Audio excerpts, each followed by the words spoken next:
ഇന്ത്യയും ദക്ഷിണാഫ്രിക്കയും തമ്മിലുള്ള 2020 പരമ്പരയിലെ ആദ്യ മത്സരം ഇന്ന് കട്ടക്കിലാണ് നടക്കുന്നത്.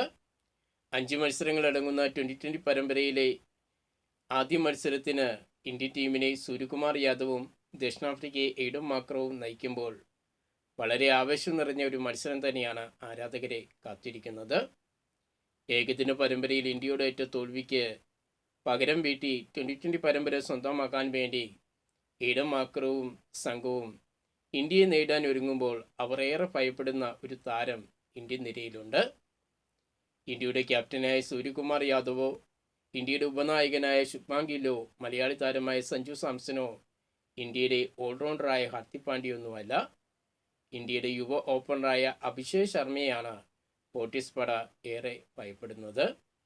അഭിഷേക് ശർമ്മയുടെ വിക്കറ്റ് തന്നെയാണ് തങ്ങൾക്ക് ഏറെ പ്രധാനമെന്ന് മത്സരത്തിന് മുമ്പ് നടന്ന വാർത്താ സമ്മേളനത്തിൽ ദക്ഷിണാഫ്രിക്കൻ ക്യാപ്റ്റനായ എയ്ഡൻ മാക്രവും വ്യക്തമാക്കി കഴിഞ്ഞു.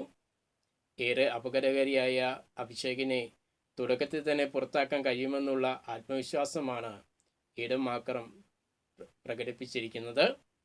മികച്ച ബാറ്റിംഗിൽ ആക്രമണ ബാറ്റിംഗ് നടത്തുന്ന ബാറ്ററാണ് അഭിഷേക് ശർമ്മയെന്നും അദ്ദേഹം ഒരു മാച്ച് വിന്നറാണെന്നും IPL സൺറൈസേഴ്സ് ഹൈദരാബാദിന് വേണ്ടി കളിക്കുമ്പോൾ തങ്ങൾ ഒരുമിച്ച് കളിച്ചിട്ടുണ്ട് എന്നുള്ള കാര്യമൊക്കെ എയ്ഡൻ മാക്രം വാർത്താ സമ്മേളനത്തിൽ പറയുകയുണ്ടായി.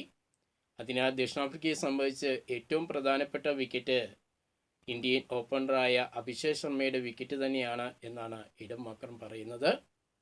ആദ്യ പന്തിൽ തന്നെ ആക്രമിച്ച് കളിക്കുന്ന താരമായതുകൊണ്ട് തുടക്കത്തിൽ തന്നെ അഭിഷേകിനെ പൂട്ടാൻ തങ്ങൾക്ക് കഴിയുമെന്നുള്ള ആത്മവിശ്വാസമാണ് ഇപ്പോൾ വാർത്താ സമ്മേളനത്തിൽ എയ്ഡൻ മാക്രവും വ്യക്തമാക്കിയിരിക്കുന്നത്. എന്തായാലും ഇന്ത്യൻ ടീമിനെ സംബന്ധിച്ച് ഇന്ത്യൻ ടീമിൻ്റെ യുവ ഓപ്പണറായ അഭിഷേക് ശർമ്മയുടെ ബാറ്റിങ്ങിൽ തന്നെയാണ് ഇന്ത്യ ഏറെ പ്രതീക്ഷ വയ്ക്കുന്നത്. നമുക്കറിയാം, കഴിഞ്ഞകാല മത്സരങ്ങളിലെല്ലാം ഇന്ത്യയുടെ 2020 ഫോർമാറ്റിൽ മികച്ച ബാറ്റിംഗ് പ്രകടനമാണ് അഭിഷേക് ശർമ്മ കാഴ്ചവെക്കുന്നത്. കൂടാതെ ലോക 2020 ബാറ്റർമാരിൽ ഒന്നാം സ്ഥാനത്ത് നിൽക്കുന്ന താരം കൂടിയാണ്. ഏറെ അപകടകാരിയായ അഭിഷേകിൻ്റെ ഒരു ബാറ്റിംഗ് വെടിക്കെട്ട് ഇന്ന് കട്ടക്കിൽ കാണാൻ കാത്തിരിക്കുകയാണ് എല്ലാ ക്രിക്കറ്റ് ആരാധകരും. ഇന്ത്യൻ ടീമിനെ കുറിച്ചുള്ള കൂടുതൽ വാർത്തകളും വിശേഷങ്ങളുമായിട്ട് നമുക്കിനി അടുത്ത വീഡിയോയിൽ കാണാം.